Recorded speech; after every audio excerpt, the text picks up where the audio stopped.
So this is my old slick 4371 Magneto, and I wanted to make this video because I decided to order a Kelly Magneto because it was less expensive. Now when I ordered it, they'd been renamed to Power Up, I guess, by Hartzell.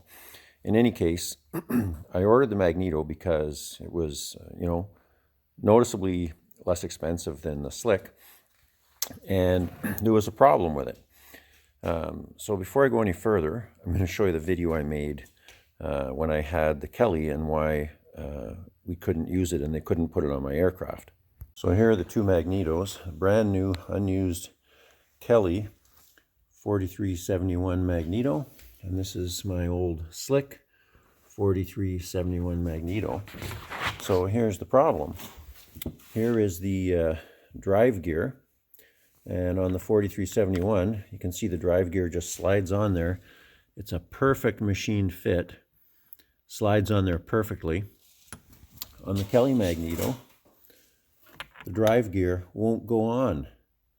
The collar on the Impulse, this is too large. It's too big a diameter. It doesn't go over. However, it does fit. You can see the square part on the back slides over no problem. Like those pieces go over. It'll go over the block, but it won't go over the collar. So a quick measurement with the micrometer shows that this collar here is 2.5 thousandths smaller than the collar on the Kelly Magneto.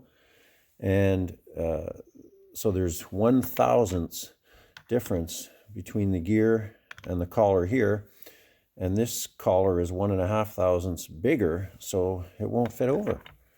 It's like it's either the wrong Impulse or it wasn't fully machined when it was manufactured.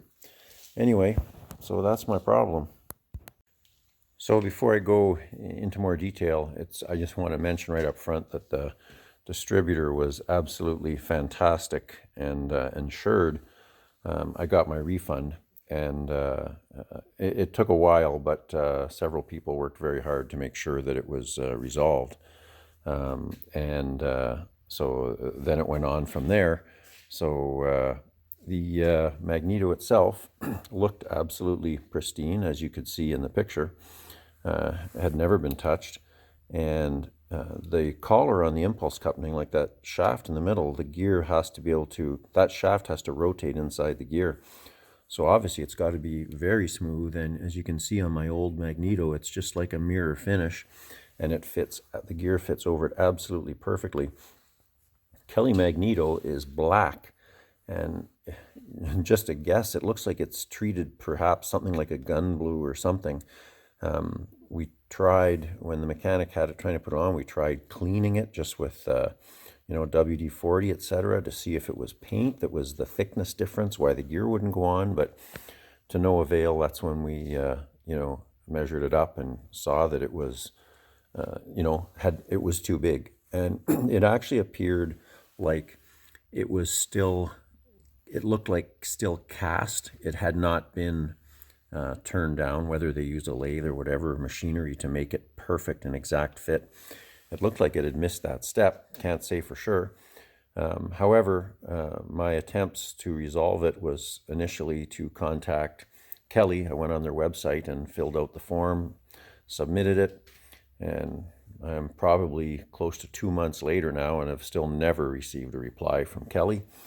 And I ended up returning the Magneto immediately. I ordered a Slick Magneto as soon as this one could not be used because the plane was in for inspection and I didn't want it out of service, so we ordered the Slick Magneto, got it very quickly, and then I spent a good month trying to get refunded for the Kelly Magneto.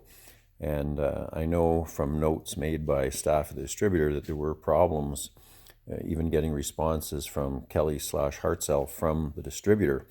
I included the video that you saw showing how the gear could not be put on that Magneto. I figured it would be an instant refund because of that, but it was still a long, drawn-out process. And again, thanks to a couple of people that worked very hard to get me my refund.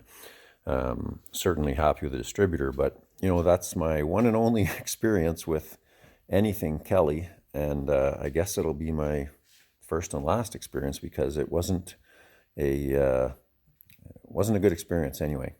So just for your information. Thanks.